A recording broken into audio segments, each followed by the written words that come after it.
Okay, Bob, I think you can call the meeting to order if you like. Thank you very much. I would like to call the meeting to order at 10:01 a.m. and to recognize that we are all coming from a number of territories. The bulk of the folks that are in attendance on Zoom are from the territorial lands, and we appreciate the sharing of that community, that region, as well as calling from places as far away as Blankford and the that nation here. So if we could do an introduction around the table this morning, starting with myself. I'm Bob Beckett, Area Director for Bamfield, and I will be chairing this morning. Let's turn it over to John Mass to introduce himself, please. Hi, John Mass, not Cheryl Mass, like it says in the corner, because I don't know how to change it. And I'm representative on the water board through my activity on the APC. Thanks, John. JP. Everybody, JP Hasty. Sorry, just a sec here. Is that working?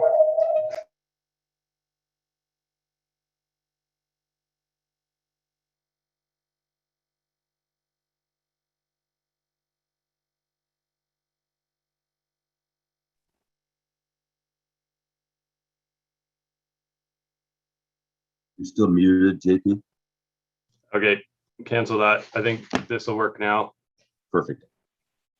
Okay, so yeah, JP Hasty. I think I'm a community representative within the board. I would say extraordinary. Wow. Thank you for that. Thank you, Bob. Sorry about that. We're just trying to stay connected here. I may be dropping in and out of the calls. Our internet is just atrocious. So. And James. Hi, good morning. Yeah, James Willock. I chair the Community Affairs Board here in Bamfield, and very happy to be attending. Thanks. Thank you. Add your name to the list of folks for the next meeting, and John had perhaps or suggested that perhaps you become a member of this, and we can discuss that later on. James, back to Wendy at the CRD to determine the appropriate process. Les. Good morning, everybody. Les Butler, the operator of the Bamfield water system, treatment plant and distribution system. Thank you. Eddie. Hey everybody, Eddie Kunderman, Operations Manager with the ACRD. Thank you. Have I missed anybody? That's what my screen is just showing the 7 of us. Would that be accurate, Jenny? I think that's accurate, Bob. Also, I just wanted to ask, I might be the only one experiencing this problem, but I'm finding that, Bob, your microphone is cutting in and out. Is anyone else noticing that? And I'm noticing it that when your head is turned, that I can hear you more clearly. And when you look at the screen, it's less clear. So I'm thinking there's a microphone issue. Is there anything covering your microphone? No. So I've got 2 screens open, one for the agenda and one for Zoom. Is it better when I'm looking at the agenda and not at the screen? It's sometimes better. I think if you speak loudly, it's clear. Okay. I've got a heck of a cold, so but I will speak up.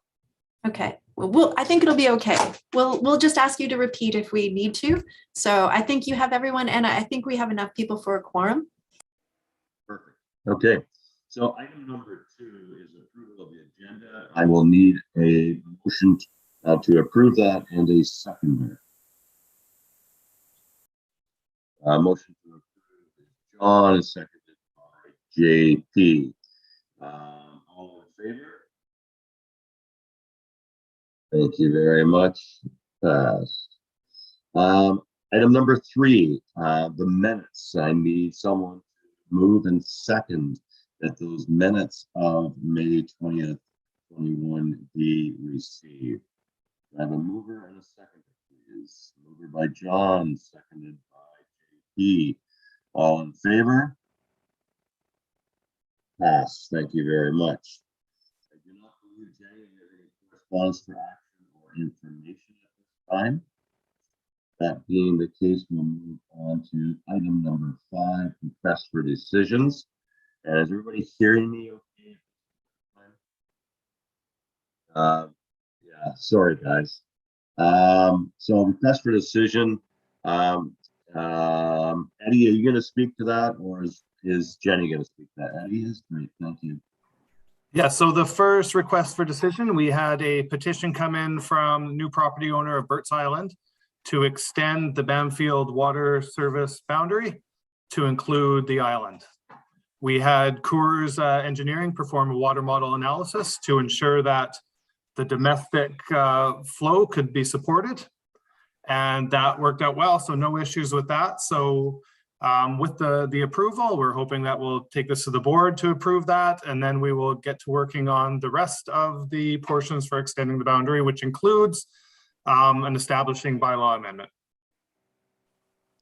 Thanks, Eddie. Are there any questions from the committee members? Go ahead, John. So Eddie, up to this point, Burt's Island has not paid the parcel tax. Is that correct? Correct. Thank you. So my question, just to confirm, I noticed that the costs, staffing costs, along with the hookup, would be covered by the Burt's Island residents. I just want to confirm that the entire infrastructure cost will be borne by them. So it's the piping and everything else going to the island. Yes, everything will be covered as a part of this extension. So they will be paying the $5,000 connection fee or actual cost of the extension. And then in addition, any staff time, administrative time will be tracked and billed back at the rate to the property owner of $75 an hour as per the bylaw. That's excellent. Thank you. Anything from JP? You good with that, JP? No, thank you, Bob. Okay. So if that that being the case, I require a motion and a seconder, please. And you can see that the motion is that the Bamfield Water Advisory Committee recommended the Alberni Kayakop Regional District Board of Directors approve a Bamfield Water Systems Local Service Area Boundary Extension to include Burt's Island. Do I have a motion? Yes. So John and JP again for that, and all in favor? Thank you. That's passed. Item number 5B, Bamfield Water System Asset Management Plan, version 1. Very comprehensive report. Again, is anyone starting off with that one? Yes, so I will be speaking to this. We had Trisha Bryant, who her last day with us was last Friday. So she did this before she left. What a lovely parting gift for us.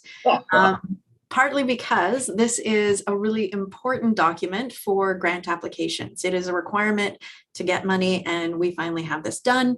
It was really getting that Coors infrastructure long-term plan together that came to the last meeting was sort of the foundations of then building this asset management plan.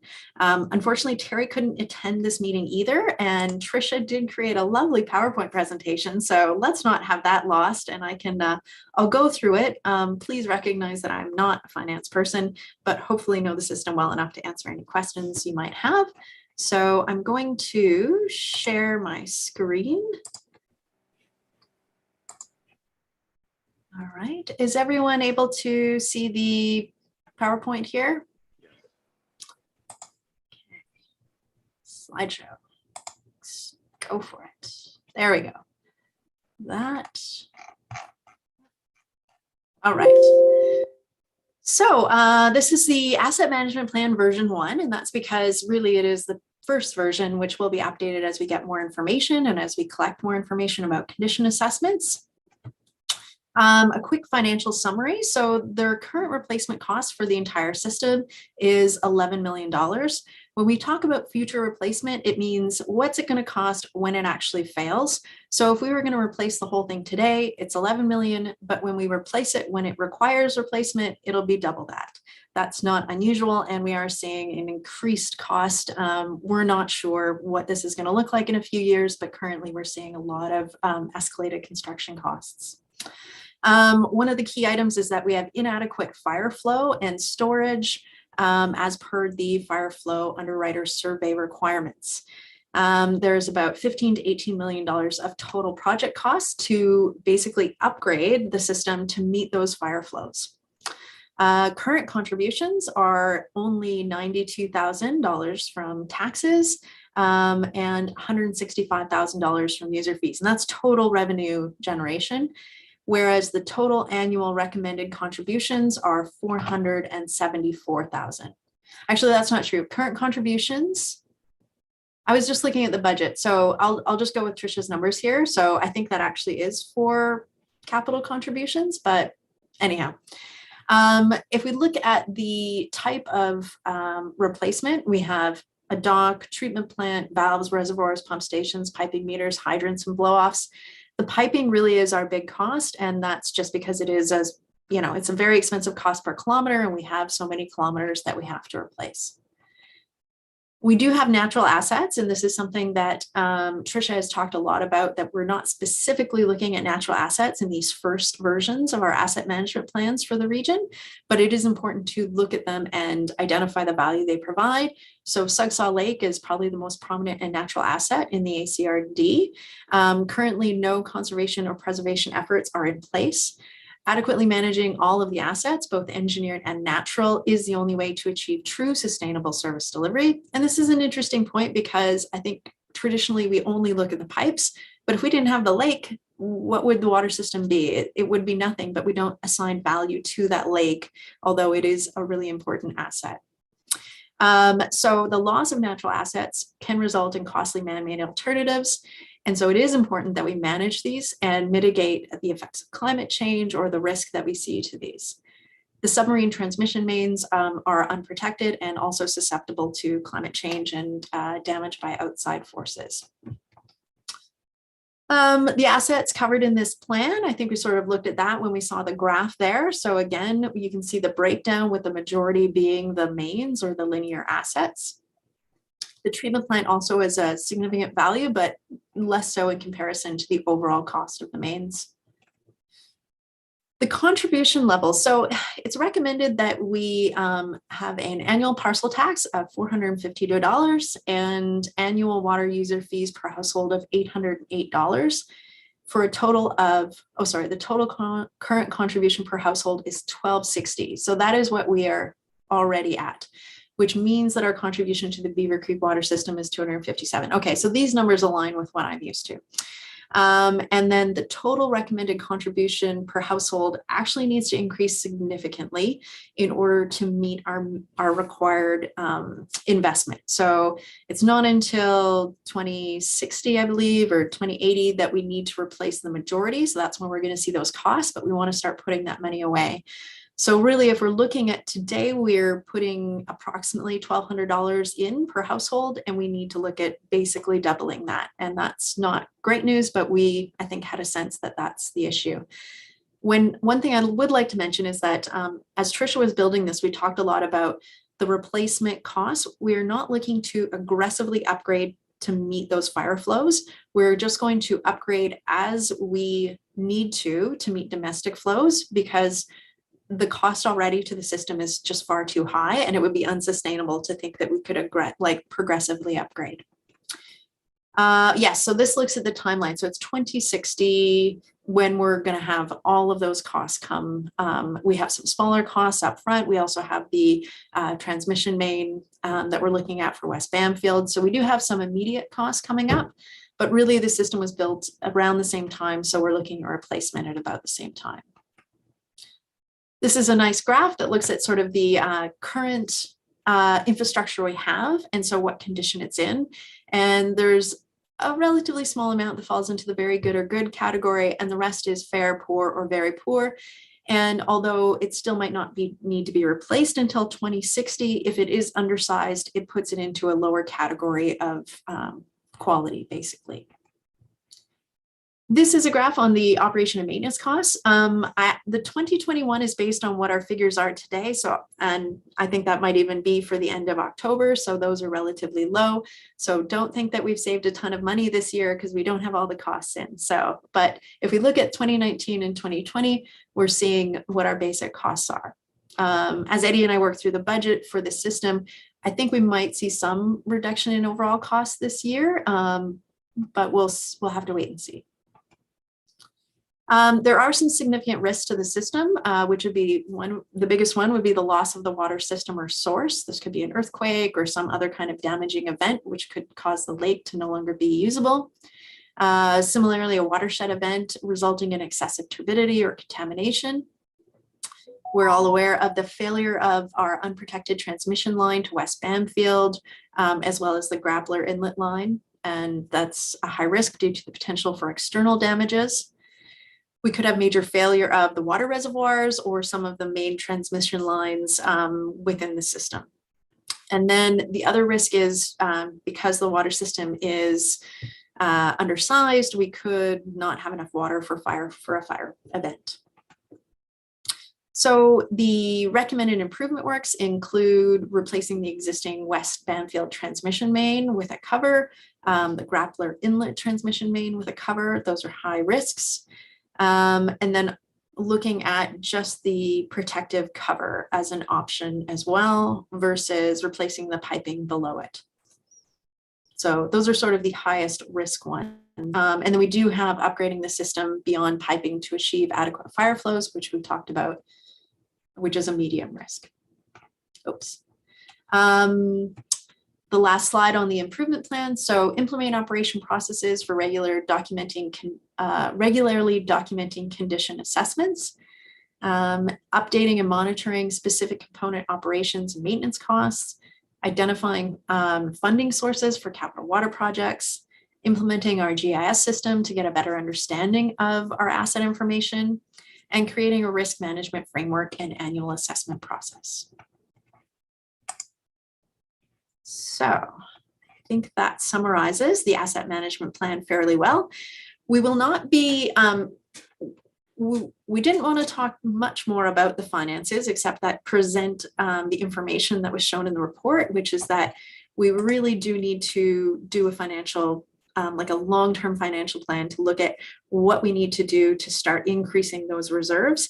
And of course, with Bamfield, we are aggressively seeking funding from other sources to see what that looks like.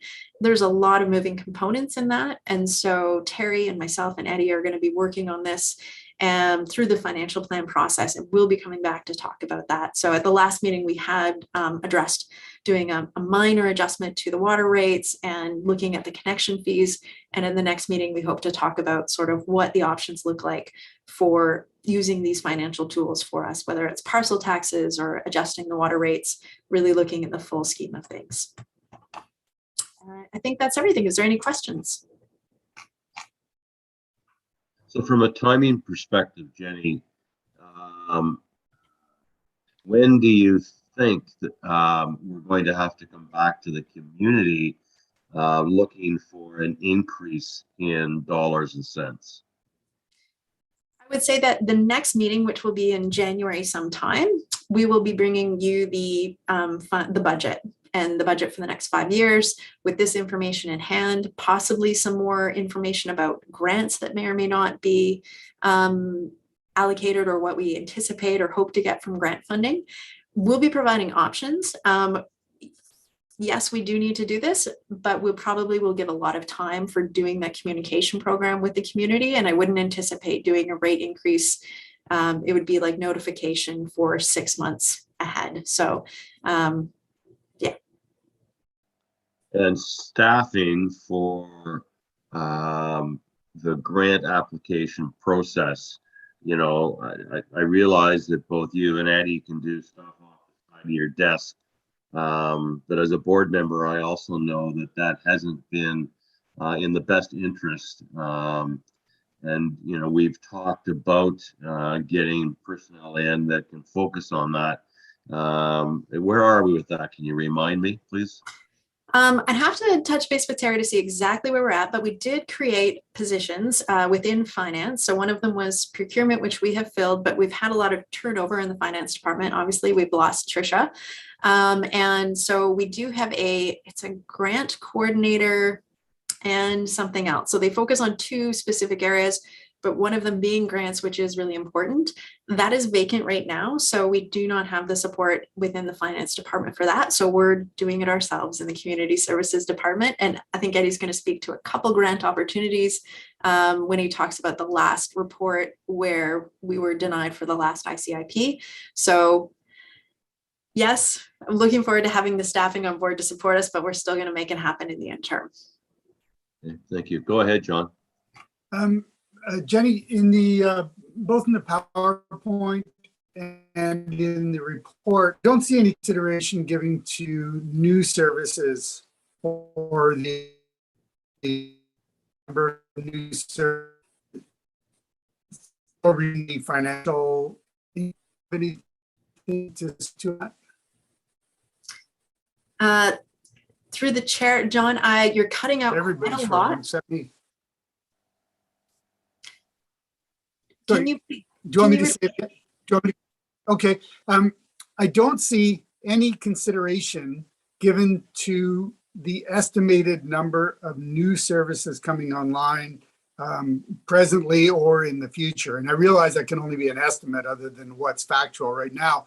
But it would considerably change the money coming in, giving both the connection fees and the quarterly and the taxes are already paying the taxes regardless. So can you speak to that at all? I can. It's a difficult situation when you're looking at a community like Bamfield with a large estimated growth coming. So what we're going to continue to do is talk about money in 2 ways. One is the total amount that we need, and one is the per service connection. Because as long as we're always talking about the total amount that we need, then we can make any guesstimate about the future development that we want and then divide that number up accordingly. I know that our planning department is proposing to work on something more like a development plan, like what does development look like? What do we actually think is going to happen?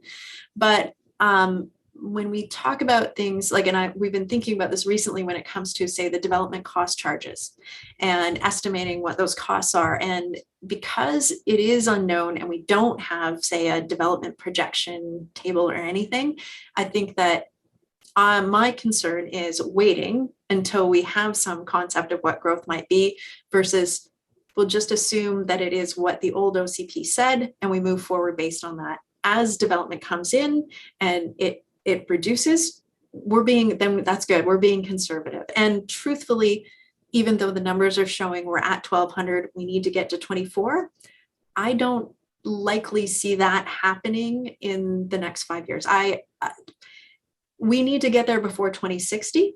So we need to talk about, the other factors besides being financially sustainable. Well, what can people afford? How do we get a transition plan? And I think when we come and present options, we're going to be talking about that. So it's it is a balancing act. It's a really good point, John. I don't know if that's provided much more information. I don't know if I'm really adding much more to your comments, which are really valid.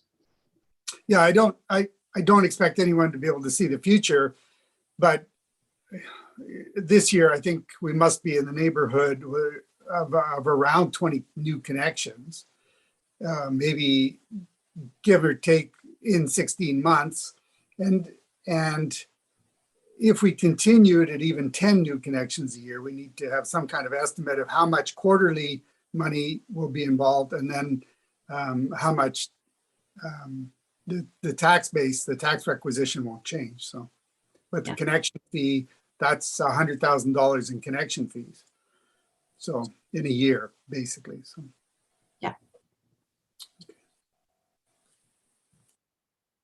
Thanks, Jenny. If there are no other comments, thank you for that PowerPoint presentation.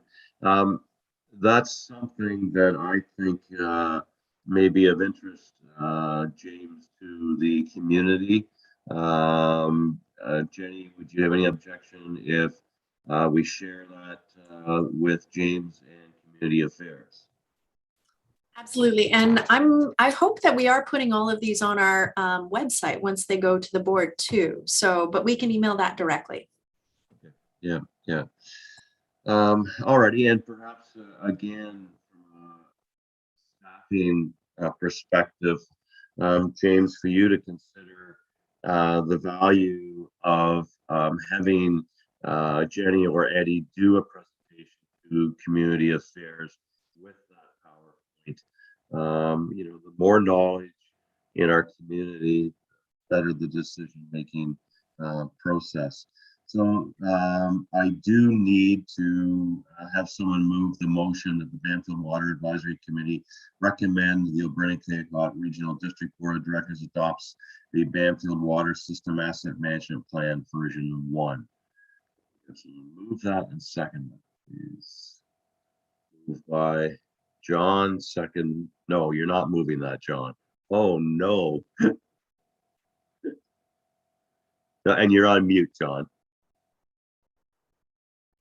I said it's either me or JP, and JP doesn't have his hand up. So just to get this moving along. Okay. Well, geez, all of a sudden your screen went black, JP. I thought you were leaving. I'm like, oh my goodness, what am I going to do? JP, would you make that motion, sir? And you're muted, sir. Nod your head. Yes, great. Okay. Moved by JP and seconded by John. Thank you very much. Questions, comments? Hearing none. Any objections? All in favor? Pass. Thank you, and thanks, staff. As I said before, the asset management is like ripping a Band-Aid off the scab, but it's critical, absolutely critical that we know where we're going, with some of our challenges and finding a solution, a palatable solution that allows us to meet the needs. So item number 6, Bamfield Water System Inactive Meters. Who's going to handle that for us? Hey, I have this one, Bob. Thank you. So we completed a recent audit of the water system and looking at the number of inactive meters. So connections that were previously paying the quarterly rate and are no longer. So what we're going to be doing with these inactive meters is staff is going to be drafting a letter, sending and informing the property owners that they have until January 1st, 2022 to either reconnect their meter and then thus paying the quarterly rates, or the meter, we will do a formal disconnection of the service, which would mean that in the future, if they're looking to reconnect, the property owners would have to pay the connection fees once again. So the disconnection would mean a physical removal of the meter, locking out of the service, so that there would be no worries of the water being used until the property owner actually reconnects the service. And then just also a side note in regards to what we had been talking about with the asset management plan. And, Jenny mentioned we will be reviewing the water rates, and the connection fees are subject to change or increase as a part of the review that we will be undertaking. Thank you, Eddie. How is it that we have 10 properties that are inactive? Are these properties not inhabited at all? And can someone speak to that, please? I can speak a little bit to that, and maybe even Les can jump in. But I know, historically in the past, we've had situations where some people have turned off their water service, and they've chosen, they basically just don't want to pay with the water fees in the winter because they're not in Bamfield. And so they've asked to be, please disconnect my, turn off my service. And it was actually affordable under the past bylaws to do that because it would only be a small charge to turn it on and turn it off, and then they didn't have to pay those rates. But how we manage the system financially is that those base water rates are what we need to operate the system. So if you're on the system, we need you to be paying regardless of whether you're using water or not. And so we did an audit, and there's 10 outstanding properties that are on the system but not paying the water rates. They pay the parcel tax but not the water rates. So we just want to let them know, like, no, if you're on, you're on. And if you want to be off, we're taking you off, and you're not a member. So trying to provide that clarity. And I think we've done a pretty good job over the last few years of whittling these down. Les, did you want to speak more to some of these ones? Not unless you want me to go through the list individually. No, thank you. So Jenny, just again for clarification, are these folks simply expecting, like, they're paying for it while they're there, but when they go off back to Alberta or wherever, they're shutting the water down and they don't want to pay the user fee? I think that I'm not sure how many of these 10 specifically are that. There might be some of them, but I do think that some of these might be not like people don't come for years, and so they don't have the water active. But again, you're on or you're off, two choices. And that $5,000 connection fee, I think now is a high incentive to just stay on the water system, so you don't have to pay to get back on. So Okay, I can answer that. I can help answer that question too. So we eliminated the people jumping on and off seasonally by increasing the reconnection fee from, it used to be, I can't even remember, very low, and we increased it to so that it would equal, I believe it's $450, which is equal to 1 year's fees, the quarterly fees. And so that stopped people from jumping off at the end of the summer and then reconnecting financially in the spring. And the ones that we have now that are inactive are ones, just for an example, say the Boardwalk House beside Tish there that is not inhabitable. It's currently for sale. It has been inactive at least 10 years, probably more. That's just an example. So these are ones that nobody has lived in them for more than a year, if that helps answer the question. Yeah, that's very helpful. Go ahead, John. Oh, I was basically going to say, we've got one of those properties ourselves, and Les just explained it all, but we haven't used it for years. No one was living in the house. We were concerned about a water breakage and of course didn't want to pay the fees because we weren't using it. So we just simply didn't, we had it disconnected for, I don't know, 10 years, 8 years, something like that. Okay. Any other questions, comments on item B, 6B? Hearing none, we'll move on to item C, please, Canada Infrastructure Program. And back over to Eddie. I think we're gonna, do we skip B, the new service application strategy? Oh, sorry. That's the NyQuil that's affecting me. Bamfield Water System New Service Application Strategy. And I think this one was going to be Jenny. Yeah, I'll speak to this because it aligns quite a bit with the asset management plan as well. And so basically when we were given the Coors report and we realized that the majority of the water system is undersized for fire flow, when we get, so what does Bamfield water system look like and what do we want to do? Well, we do want it to be adequately sized to meet fire flow, but we know that we are very far away from that. And in the past, it hasn't been constructed to be that size.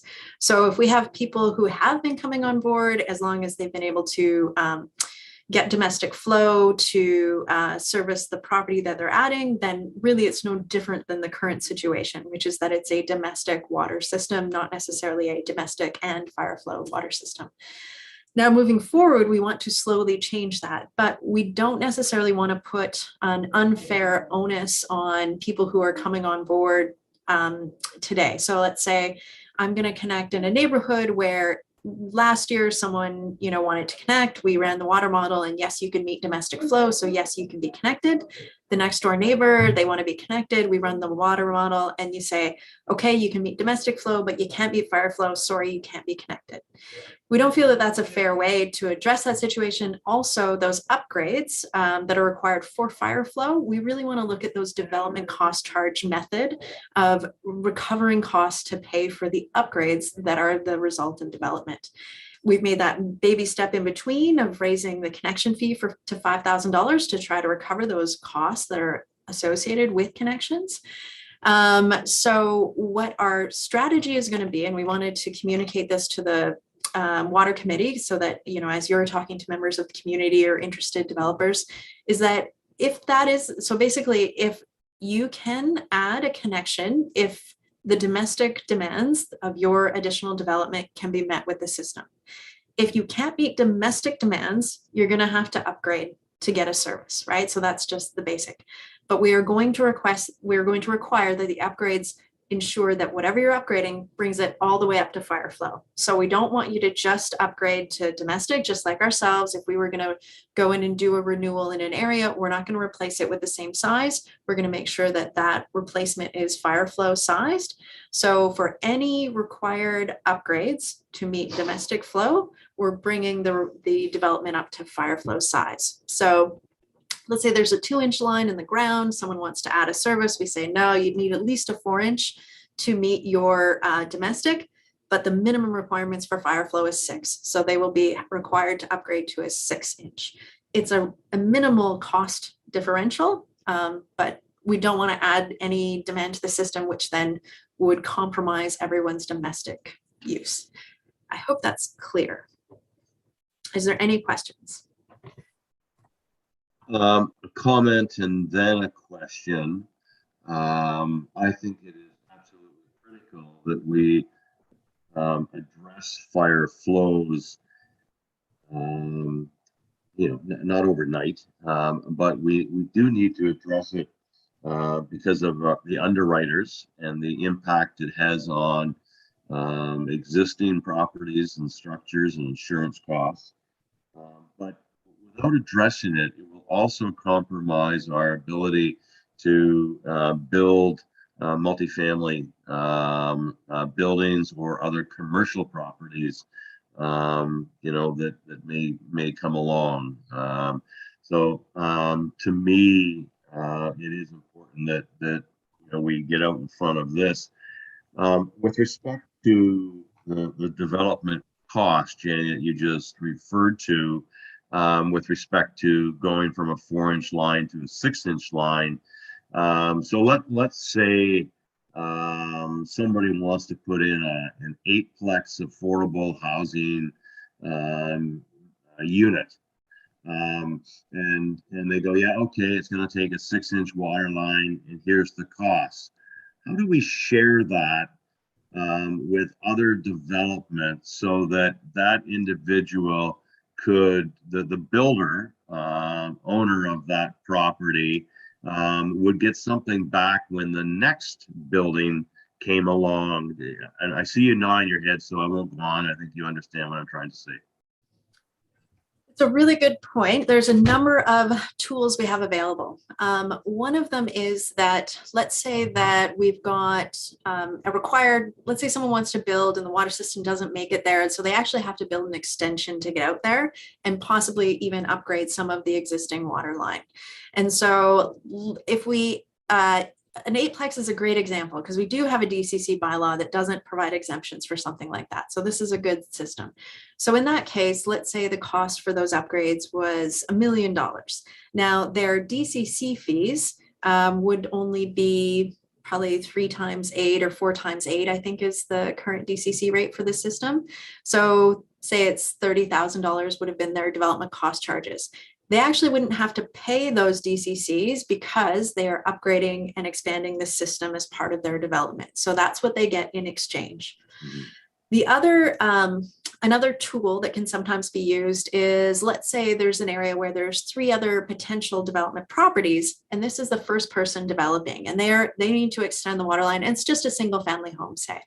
So a single family home, but there's like 3 other properties that would benefit. And this is the first one on the block. So they're going to be building the water line. It's $100,000. And what we will help them do is basically set up, it's called a latecomer agreement. So the whole cost that they invest, we set up it as a good long agreement. So as soon as those other 3 properties want to connect, they then pay their fair share of that upgrade to the original developer. So we facilitate it, but it really is a property to property transfer of funds. And it can only last for a certain amount of time. It usually expires after 10 years. So depending on what the latecomer agreement is, so that within 10 years of development, they will get recompensated.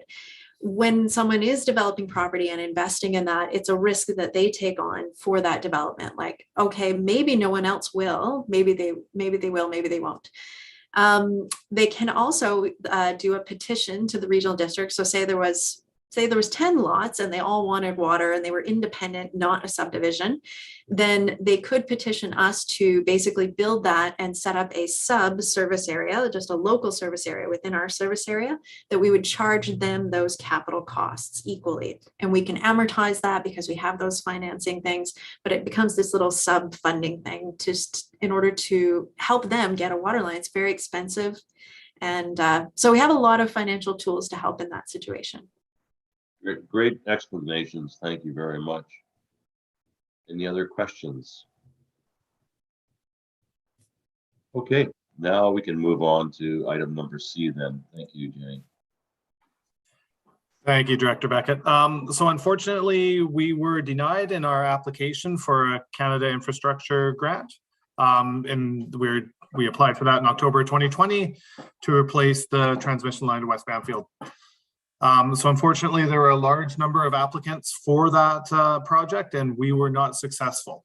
However, we will be applying again in January for another ISIP grant application, and we do feel we have a stronger case this time because we do have the asset management plan behind us and the Corps' infrastructure and long-range plan report as well. So we should have a stronger application this go round. So fingers crossed on that one. And then we will also be applying for another grant for a DCC update. So a review of the DCC bylaw to update that. And we'll hopefully be successful in that grant application. Deadline is December 15th. And then we are hoping to have that process kind of complete by summer of 2022. Thanks, Eddie. 2 questions. Did they tell you why we were denied? And secondly, the grant for the DCC, is that just for Bamfield or will that be region-wide? Yeah, thanks, Director Beckett. We did not, all we received back in our application for the West Bamfield grant was large number of applicants. It is one of those grants where it's very popular. They have way more applications than they have money to give out. So unfortunately, there were other more qualified applications for that one. In regards to question number 2, this will just be for the Bamfield Water Service, this DCC review. Thank you. Any questions or comments? Go ahead, James. When is the new ICIP grant application, when would that be submitted? Thank you, James. Yeah, that will be mid-January is the deadline. I believe it's the January 26th deadline. Okay, so is that just an annual application that you can make, or do they have a window of opening? I'm not sure on if this runs annually, Jenny, this grant program.